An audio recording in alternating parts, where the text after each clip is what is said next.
Hello. I'm going to show you a set of experiences, and I want you to just think about what they have in common. So, going to a concert, or actually playing the guitar, rock climbing, playing a video game, intense game of chess, maybe you're a DJ. This could be anything, but I'll just say it's a programmer working on a really intense problem, or maybe a design problem, going to IMAX, snowboarding.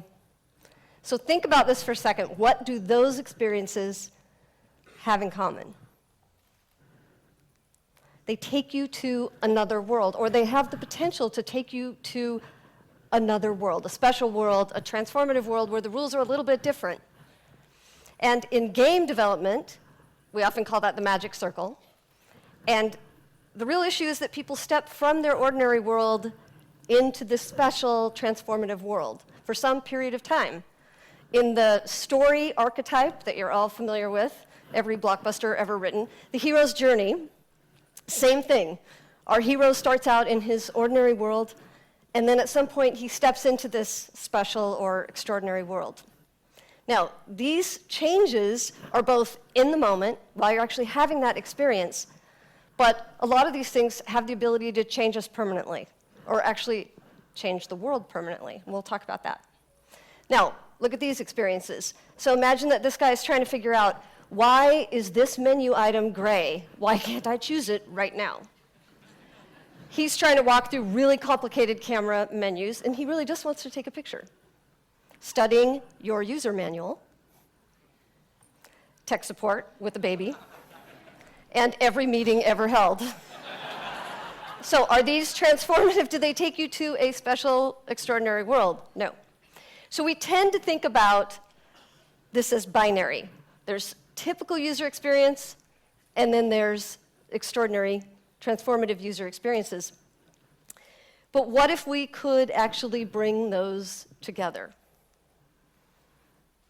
And it would be really cool if we could, but even if we can't do that, even just moving it just a little bit can make a difference. So it's not binary, it's a continuum. Everything we do makes a difference. Now, but this is the cool part, is that we can also bring some of the extraordinary world into the user's ordinary, typical life. And it doesn't matter what the product is. It doesn't matter how simple it is, it doesn't matter what it is. We have the chance to do that. In fact, every experience has the potential to be transformative. Now, we think about things like this, right? Rock climbing, if you don't go into the special world of rock climbing world, you'll die. So you're in that world, you're very focused. So we all accept that. But we don't realize, till you're in it, some of you may have taken a plane here and you may have actually done a Sudoku puzzle. So even something as simple as that is enough to cause that transformative experience, at least the in-the-moment experience.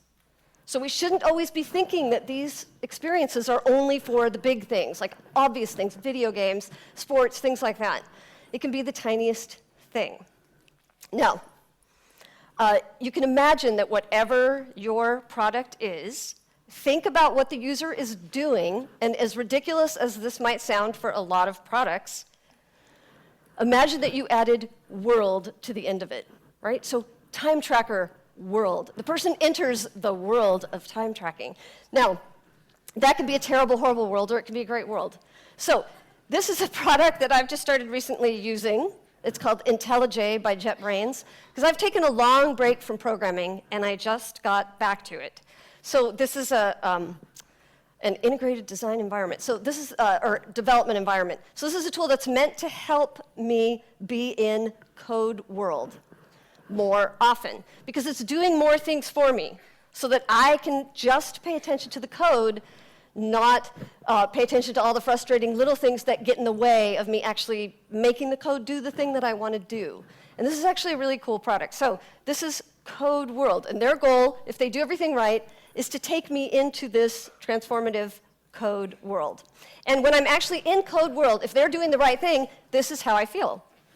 Now, code worlds can also be completely horrible, where I don't feel like a superhero, I feel like a scared kitten, except a big kitten would be awesome, but I feel like a little kitten. So how you actually construct those experiences really, really matters. And you have the chance to craft an extraordinary world for your users in very simple ways. And that's what I'm going to talk about. So last time at Mind the Product in London, how many of you were there? Well, a few people, okay.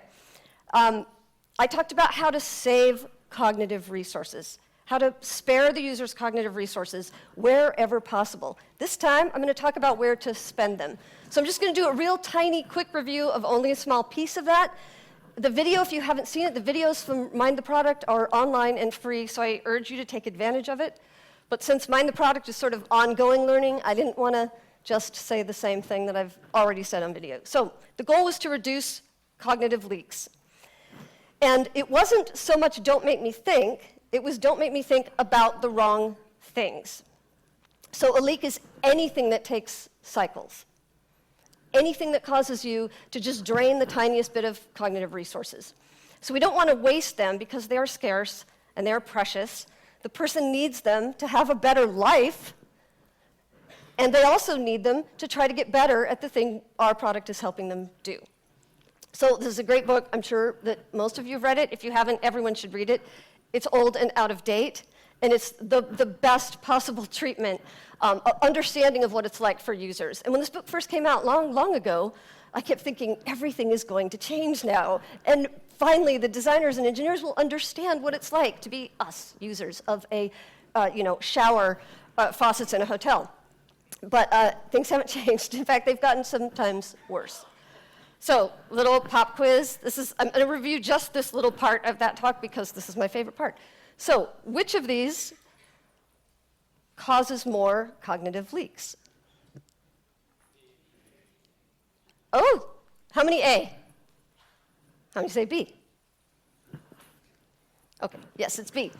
Now, A can look really overwhelming, but the point was everything that you need to use it is already in the product. It's in the world, so it doesn't have to be in your head. So that was one of the things that Don Norman really popularized, was this idea of there could be knowledge in the world or knowledge in the head, and we have to figure out where's the best place for it. So the more knowledge that's in the world, the easier it is to use that product. With the second one, when the knowledge has to be in your head, you have to consult a manual. The thing has all sorts of modes, but it's very sleek. So this is another classic one. This is your stovetop burners. And this is a concept called mapping, because you get to play the game of which one controls which burner. Now, we normally think, well, that's not really much of a problem, right? But this, of course, would have made a big difference because the dials are mapped to the actual thing they're controlling, right? And you've seen this. You've probably been in a car where you lift up to send something down when they could have just switched it, right? So it's not a natural mapping. Now, that requires knowledge in the head because it's not really in the world. Now, they could do things like this, actually have little controls, and a lot of times they will give you letters, like it'll say which one it controls, but you still have to do a transformation in your brain. Now, these seem like simple things, but these tiny little things all over the place add up. And this is true, and this is the worst example of mapping that I can. True, I thought it wasn't true, but it actually is. So no, things have not gotten better, they've gotten worse. So death by 1,000 cognitive microleaks. So the tiny things add up. They add up in a person's life. So the point is to fix those wherever we can so that they can actually use them for better things. And part of those better things, I've talked a lot about how those better things include the other real parts of their life, but also using our product to do something to actually improve and get better. So this transformative world, what are the attributes of this transformative world? So we think of things like flow and high res. I'm going to talk about flow in a little bit. This intense focus, this is what people report. So you've probably heard me talk about this before or seen this. Flow takes you to that extraordinary world. That's the experience you have in the moment. High res is where the extraordinary world starts to become part of your normal life. And there's another thing that people report, which is that they have this feeling of enhanced aliveness. They feel more alive, more human, more like a person. So you've experienced this. You're listening to music, And the next thing you know, you imagine yourself doing that. Now, if you really understand classical music, you have higher resolution for classical music, so you actually think that you know which instruments in the orchestra you're talking to. Now, a lot of you may not have done that, but I swear every one of you has at least played air guitar while you were listening to a song. And if you, or maybe keyboards or drums, and if you did that, it meant that you had a perception of those instruments. And you might have completely sucked at it, but you were there, you heard it. Part of your world was made more high resolution by the experience of that music. So to craft an extraordinary world, first thing we want to do is just always think about making them feel like an actual human being. So they want to feel more live. We want to treat them like a human being. Now, UI elements have a lot to do with this. There are a lot of things that you can do to make your user interface feel more lively. I'm not going to talk about that because there's a lot of treatment of that online, things that you can find, resources. Most of your user interface designers will do that. Now, some of that, not all of that is positive, right? There's a big emphasis on animation, and animation can be great because living things move, they're animated. But, oh, sorry, I just coughed into the microphone. So the user experience also needs to help you feel more alive. And then the post-UX, UX, which is what we're really designing for.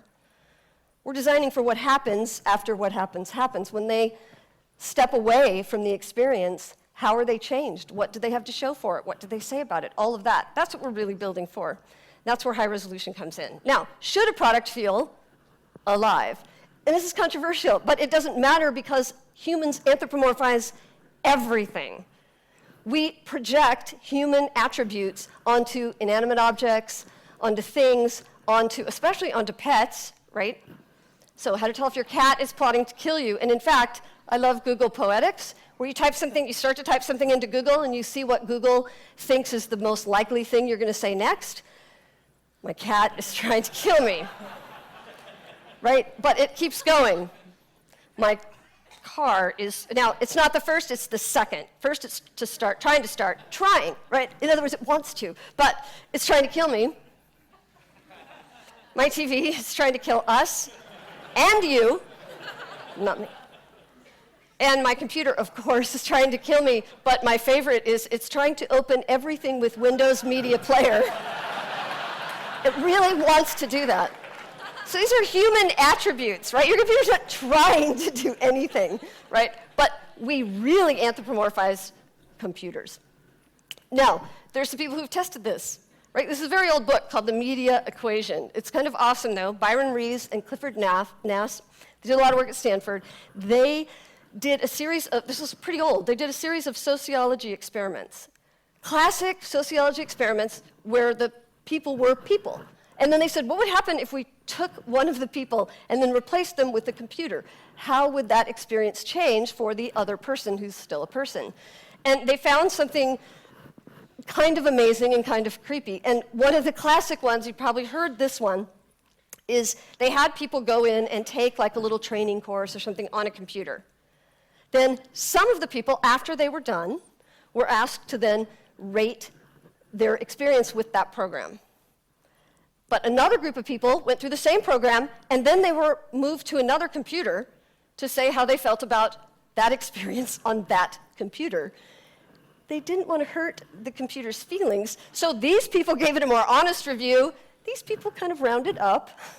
So they thought, wow, they don't want to hurt that computer's feelings. Now, this is, of course, not conscious.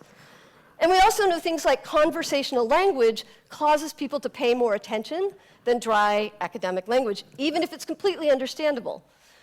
And, of course, we all know this intuitively. And one of the theories for why this is because when you're reading something, even in a book, with conversational language, the brain kicks into, I'm having a conversation mode, so I better pay attention to hold up my end. So there's some very compelling reasons why we do this. Now, that same research gave us Clippy.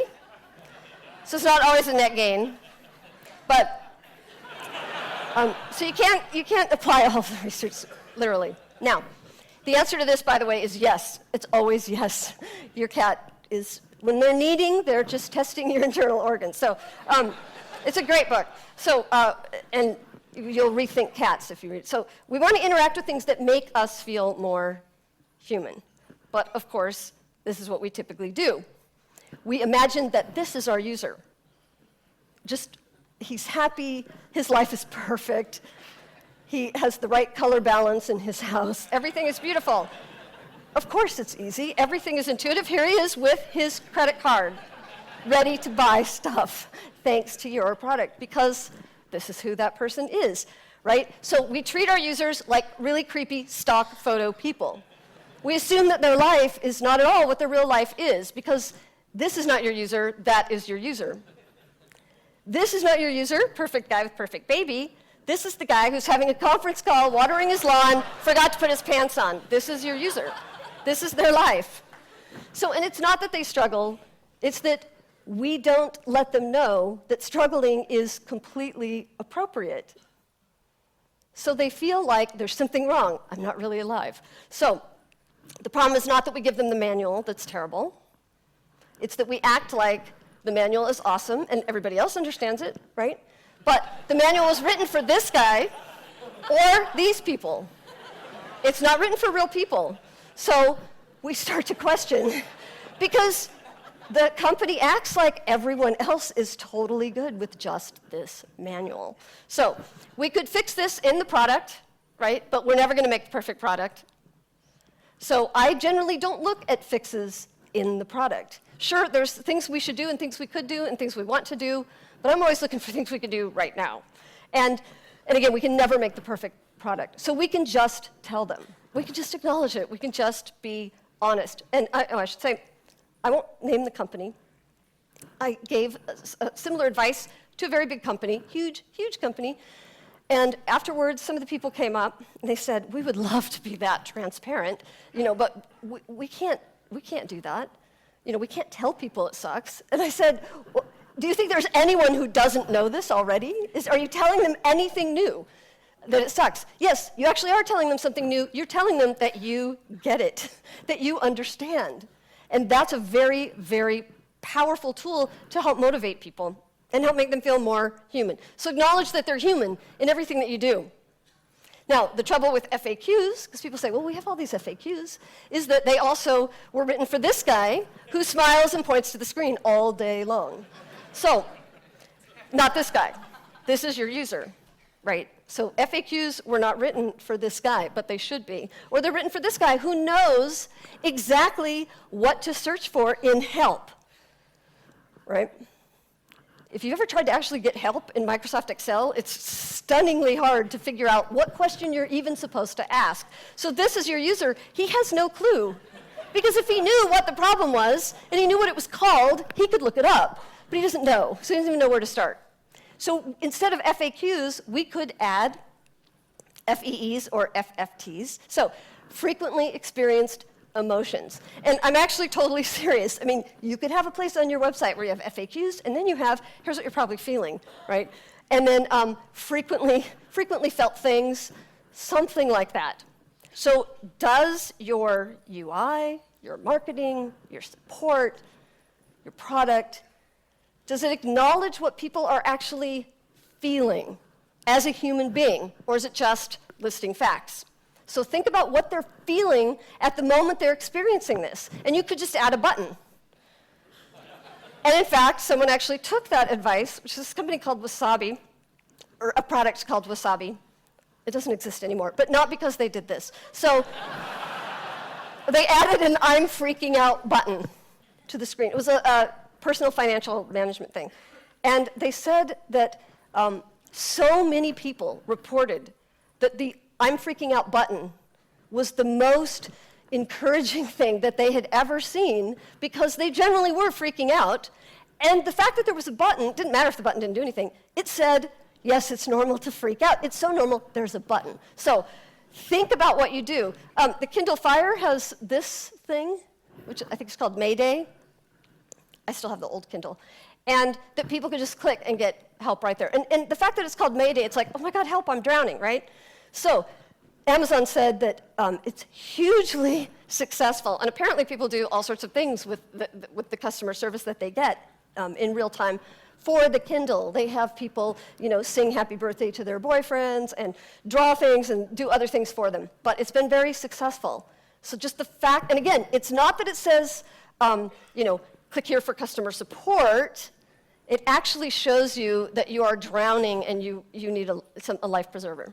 So the way that you portray the person's ability to get help can reflect how they feel when they're doing that. So think about it.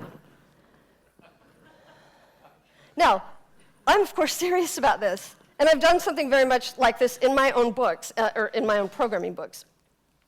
But you can soften it. So to craft an extraordinary world, the first thing we're going to do is just always be thinking, they want to feel more human. What can we do to keep acknowledging that they're human and acknowledging that we know that they're human? So let them know in everything that you do. Now, next thing to craft an extraordinary world is help them find flow through challenge. And probably a lot of you are familiar with flow. When I first went to work as a game designer, which was a very long time ago, this was the book that we all had to start with. And the subtitle to flow is The Psychology of Optimal Experience. And Csikszentmihalyi, which you should be impressed that I can actually say that, but it even gives a way to say his name in the book. Csikszentmihalyi, he said, he did this long study, very in-depth, of the experiences that people have, and when they're feeling this state they call optimal experience, and what helps to cause it. And these attributes, because you've all experienced this a lot, it's total focus. The worries of the world just drop away. Sometimes we call it people who are in their zone, they're in their element, right? It's not the same as zoning out. It's totally focused and engaged, and people report that as some of the happiest experiences of their life. And part of it is, for a time, they get to forget about everything else that's going on. And it's very much a feeling of aliveness. So we expect to feel it in things like this. That sense. Now here, people look at this and they go, well, he doesn't look like he's actually having fun. And this is where it's a mistake to associate flow with fun. It's total focus and engagement. And when people think of flow and these transformative experiences as fun, then they either think, well, we have to be making a game, or the worst possible thing, which is, I'm just going to say it, gamification. So there's some aspects of gamification that people talk about that are okay, but the idea that we're just going to make it into a game, we're going to put points and badges, whatever, that's completely misunderstanding the heart of game design, which is flow. Because chess, or Go, if you go back to one of the most ancient games, which is still popular, this guy's not necessarily having fun in the way that we think of it. And he's worried, but he's worried about the next move. He's not at all worried about what's going on in his life. So it's a deeply enriching experience. So one of the things he found was that it's about a balance between challenge and ability. And if you get too far out of balance, you either get boredom or you get frustration, and then you just give up. So we have to have challenge. And there's a block to challenge, which is really sort of the ease of use police, I might call them. These people are very well-intended. I used to be one of them, who just thinks everything should be easy. It should just be easy. And this is something I hear a lot, because I talk about how to write user manuals. And often I will see people tweet, well, if you have to have a manual, your product already failed. So your product, it should be so good it doesn't need a manual. That's just nonsense, right? That's like saying, well, if your brain surgeon was good enough, he shouldn't have had to read any books. So, some things are just hard and complex, and they should be, because if it doesn't have a manual, it might not be very interesting, and it might not have any opportunities for flow. So if you want them to read the frickin' manual, you could just make a better one. But just a thought. So the point with the ease of use advocates is that they get stuck here, don't make me think. When it's supposed to be, don't make me think about the wrong things. It's not don't make me think at all. Because without challenge, there's no flow. So we need to think about making this distinction. And cognitive leaks is not the same as cognitive challenges. We should close the leaks so that they can focus on the challenge. Now, a lot of people say, well, my product isn't challenging. It's this really incredibly simple thing. But even the simplest things have the potential to be part of a bigger context. And you may have heard me talk about this before. Quick refresher on the distinction between the tool, which is what you make, and the context, which is what the user is actually trying to do, or what it enables for them by having it, or what would be missing if they didn't have it. So Tool versus context. This is you, this is your competitor, or maybe the relative sizes are reversed. But none of that matters, because what matters is this bigger context in which you exist, in which your product is supporting. Because the context is where all the cool stuff is happening. So what you make is the tool, what they're using it for is the context, and you can expand that out as far as you want. And that's where sustained success really lives. And that's where the challenge lives. But of course, this is the slide I show everywhere and probably will for the rest of my life, because this is how we treat users. Before they give us a lot of money, we're all about the context. It's beautiful, these amazing things you're going to do. And then they fall through the trapdoor into the boiler room after they give us the money, and they're left with the manual, which is just about the tool. So there's a huge disconnect there. You guys are the people who actually have a lot to say about changing this reality. So the tool UI, of course, should be as easy as possible, but no easier, so that the context can be hard, so that we're focusing on the right things. If I'm editing video, I want to think about, is this the right place in my video to make an L cut? I don't want to think about, how do I actually tell the computer to do it? Screw it, I'm not even going to do it. I'll just do a normal jump cut, which is horrible. So we need to be focusing on the story we want to tell when we're video editing, not which menu item to choose or which button to push. So without challenge, there's no flow. Without flow, we're really missing the opportunity for the extraordinary world. But the flow lives in the context, not necessarily our tool. So this is not how we want to think about our product at all. Now, it is how we want to think about the specific UI, because the way to have an extraordinary experience is if the UI starts to just disappear. That doesn't mean that you don't see it. It means that you're not having to drain cycles thinking about it. You're thinking more about what you're actually trying to do than using the tool. Because that's not our user's ultimate goal, is to be awesome at the tool. So this is not how we want to think of our users. And sometimes that's what this whole ease of use advocate can actually try to treat the user like they're just a little kid with no capabilities at all. And that's wrong. Because who do they want to be in an extraordinary world? Right? When you step into that extraordinary world, you want to think of yourself as this guy, not that guy. You want to think of yourself as a Valkyrie. This is me when I'm in code world, right? Unless I'm a kitten. So I want to be a superhero. I don't want to be a baby. And that requires challenge. So to craft an extraordinary world, help them think about the challenge within the context. Now, one of the ways that you can do that, a side effect. Oh, I forgot, I have a little demo for you. So here's a side effect, a good side effect of focusing on context and not just the tool, is because context is where we have the ability to have higher end products and services. So this is a little tool. Let's see if I can get this to work. It's going to be the most annoying thing that you have really made. Well, not the most annoying thing you've ever heard, but pretty annoying. So this is called Horse Shaker. And that is literally all it does. I'll put this. Oh, I'm in tap mode. That's all it does. And I'm not kidding. That is all it does. But this is the real description. But you're wondering how I even know about it, right? It's 99 cents. Okay, Horse Shaker. 99 cents. These, on the other hand, are photography-related apps. So, higher price tags. These are related to photography. Horse Shaker, you literally shake it to get horse sounds. So, you're wondering what the connection is. It's because the reason that I know about this is because I belong to several horse photography groups. And they all have figured out this is the most awesome thing to get what every photographer wants when they're shooting a horse, which is the ears forward. They want the horse to pay attention. So that 99-cent tool is being used by all sorts of horse photographers. Well, let's just pretend that we're going to actually turn this into a higher-end product.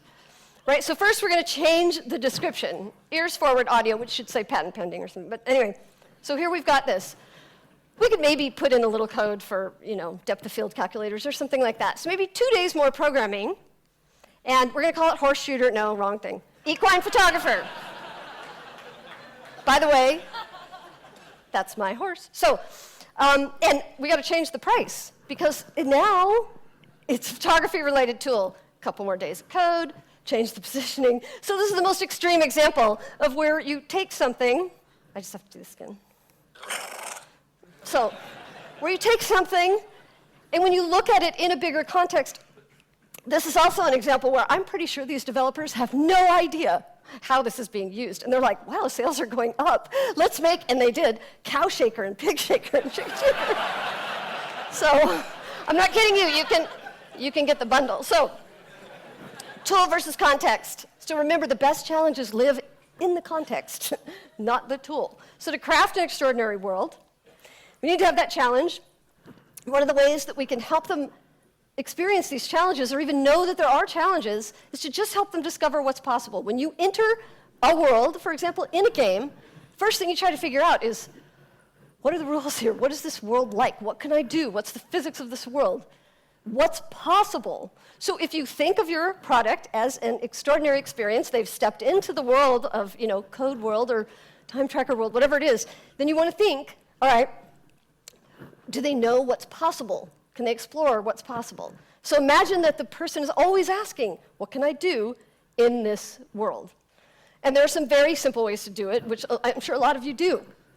You could put this in the product, you could put this on your website, whatever. Tip of the day. This is IntelliJ again. This is their tip of the day. And I really depend on this because it's a very overwhelming product. So tip of the day is a great way, showing as many user examples as you possibly can. And I don't mean testimonials, because testimonials are typically how awesome we are as the developers of this product. I mean, here's how awesome these users are. Here's what they've done. So what's possible? And you want to be able to focus on what's possible in the context, not just what you can do in the tool. So another problem is that we need to help people get back to the extraordinary world as often as possible, as quickly as possible when they're in the experience. So we want them to keep moving forward, building skills, building challenge, building skills, building challenge, but this happens when they reach a certain point, and now this assumes they're still using it. They reach a certain point where it takes so long to remember where they were when they last were using the product that they never really get to make very much progress. And this doesn't apply to every product, but think about the context. So in code world, for example, there's not always a natural stopping point. So when I'm just, okay, I'm done for the night, I can't go on, I leave myself little notes. These are different from normal code comments, which you hope will stay, which are expressing what the code is actually doing. This is me going, oh my God, this is what's wrong now. This is what I have to fix tomorrow. So I leave these things called tomorrow fix notes all over the place. This one has said tomorrow for like 2 weeks. But so how can you help people regain their place? Well, Hollywood has an answer, and it's previously on. They help you get back to the world as quickly as possible by taking you through where you last were. Now, that's not the same as open to the last window, right? Open to the last window would just tell you you were watching the arrow. It doesn't tell you what happened before. A lot of products have history, and that's good, but that tells you what you actually did. It doesn't necessarily tell you what you were thinking while you were doing it. So we just need some way to do that. So Code World could do something like, and I'm not actually saying this is a good design decision, but for example, they could add another button on close that says make a reminder. And maybe it could just pull up a little sticky note or a little journal entry that's specific to say here's where I left off, because it's so crucial to helping me bootstrap my brain back into that world. Now, for all I know, this product actually has something like that, and I have no idea. But if there's a feature and you don't know about it, does it really exist? So if you can't change the product, no problem, because you can just tell people. And in fact, this, I think, is one of the most underused tools that we have for users, which is paper notebooks. And these filled notes are like the coolest notebooks ever. And you can have them customized. So you could even make, a where you were last journal to help people. And in fact, if you look up the context of your product, and then, don't do it now though, but, and then you look up journal or something after that, right? You will almost always, for any context, find people discussing the kinds of notebooks they make and how they do it. there's pages and pages of people discussing their programming paper journals and what should go in it. So Field Notes is really awesome. They even have the, you can geek out on that. So Code World, if you have previously on, that helps them enter the world more quickly, gets them back in more quickly. But it also helps them leave that world in a better way. Because if I know that I've done this, I feel better. My brain is off the hook because it knows now that I'm going to feel better next time. I don't have to be worried about it. It's a very powerful tool. So it helps you leave that world. And here's another thing. I used to work in Hollywood. And of course, many of you probably know this.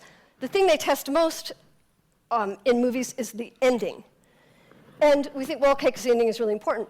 But a big part of it is because the ending helps determine how people feel when they leave. And this is also why, so often, the best music is at the end. It's what you experience as you're leaving. So it's not enough to just think about how people enter our user experience. We should think about how they leave it each time. So think about, what's your closing credits experience? How do they feel? Do you just, boom, exit? Or do you have something that helps them feel better about it? And again, it doesn't have to be in the product, just things that you can talk about. And here's another problem. This is actually better than this, otherwise known as the upgrade. So this is what happens when people upgrade. They're working their way up, and then suddenly there's a crash. And one of the reasons we fear upgrades is because we might have worked very hard to get past the I suck at this threshold, and we're so afraid to go back. And I don't just mean upgrade the same product. I mean, it could be upgrade to another product, to another competitor's product. If you want someone to upgrade to your product from their existing product, or a higher end product. But there is new research.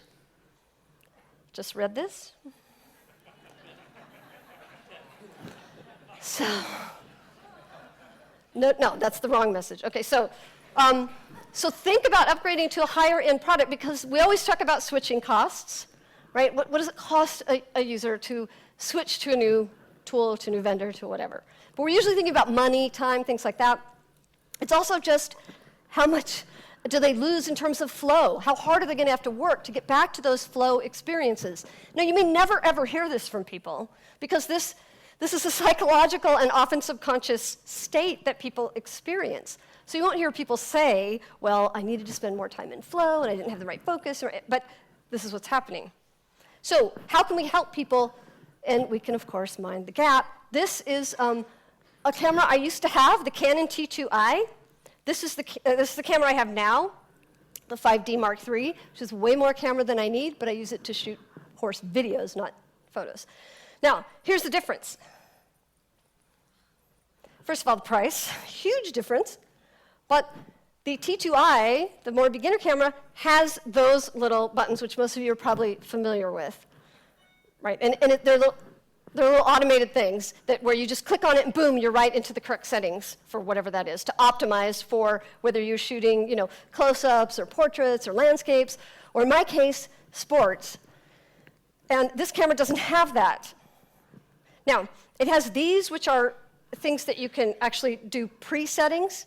So I could just switch right over to A setting or B setting or C setting. First I have to remember what was ABC. But here's the problem that I had, is that I've been shooting manual for a very long time. So that part's not a problem for me. But the problem is, when I wanted to use those was when I'm sitting inside the house, and all of a sudden the horses run by, and they're doing something completely insane, and I want to grab the camera and just take pictures. I don't want to figure out my settings. I just want to go to sports mode. And it was awesome. And I tried so hard to research what was in that sports mode, what was it really doing, and tried to recreate it, and never actually could. So I'm now having, in that one instance, which was important to me, a degraded experience. I didn't want Canon to add those buttons back in necessarily.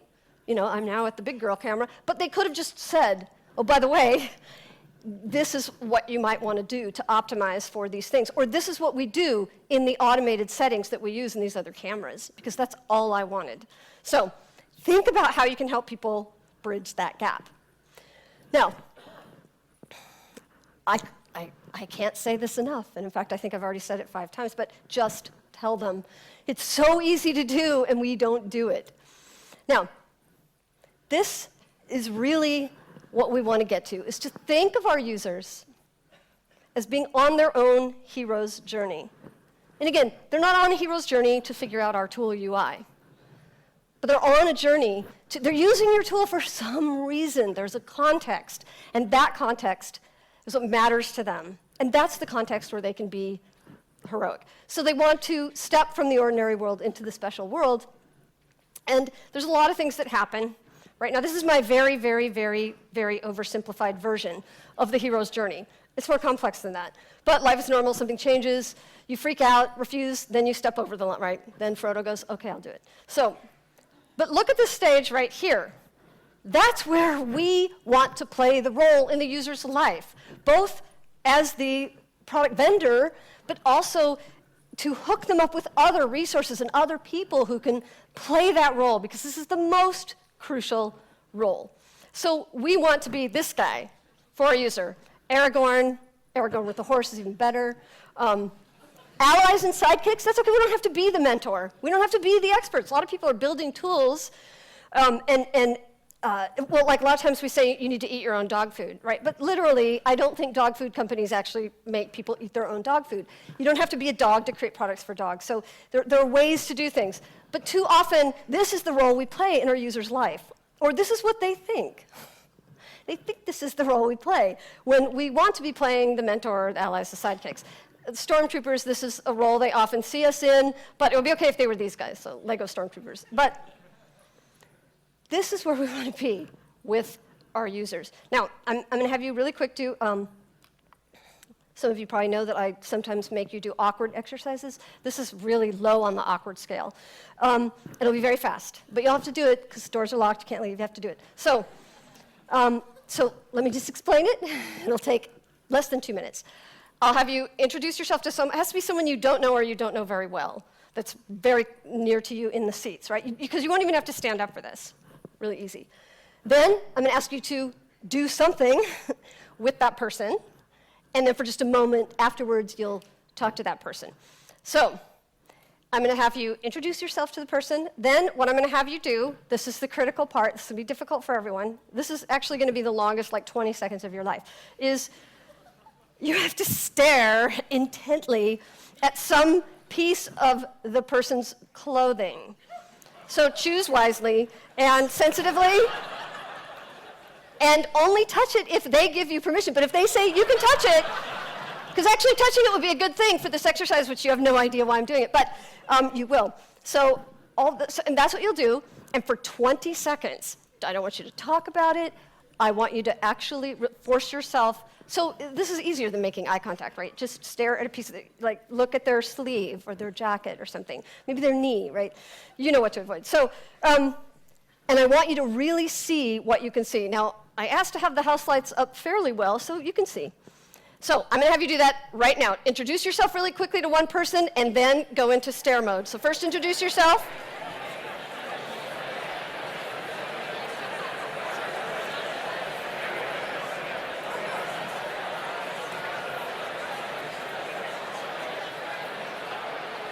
You can do it in a group.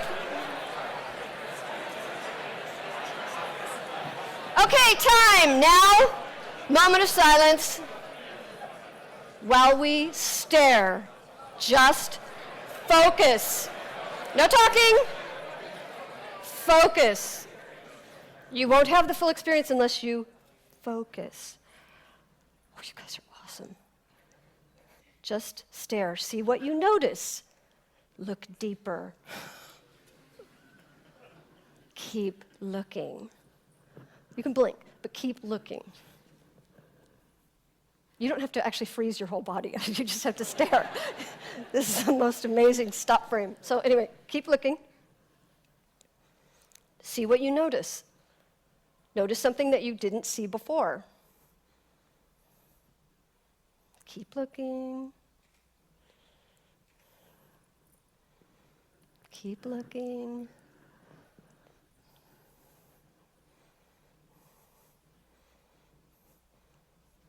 Okay, now tell the person something that you noticed. Tell the person something you noticed. Not, I mean, about the actual thing. About the...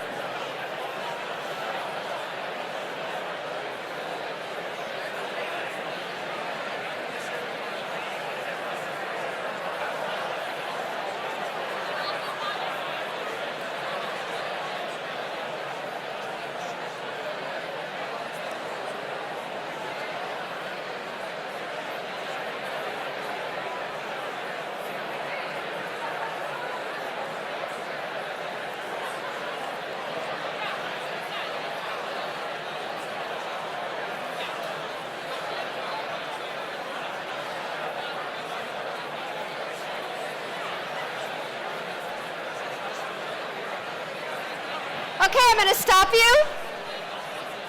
I'm going to stop you. You were amazing.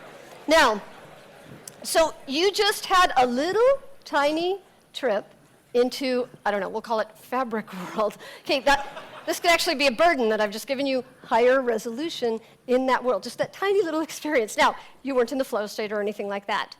But honestly, you've been changed in some way by that experience. Maybe not the way I intended, but you've been changed in some way by that experience. For the rest of the conference, you will creepily notice more about people's clothing. But you had a little taste of what it feels like.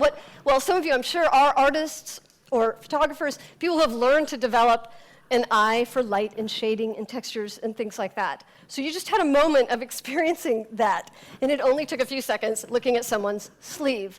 So really think about what it means to help someone move into the extraordinary world and take some of that extraordinary world back out. And never think that your product doesn't have the opportunity to do that, because everything does. And think about the role you play. So our job is to craft an extraordinary experience and to help our users be this guy, not that guy. I want to be a Valkyrie, not a kitten. But if I'm going to be a kitten, I want to be a really big kitten or like a badass kitten. A superhero, I want to be a superhero, not a baby. But if I'm going to be a baby, it's going to be this baby. So this is how you want to see your users. And you want to help them find that world. Think about how lucky we are to be in this business, where we really do have this powerful influence, which is why you're all here, this powerful influence on people's lives, and in powerful ways and in very, very subtle ways, but the subtle ways are really important too. And thank you so much for spending some of your cognitive resources on me. I appreciate it.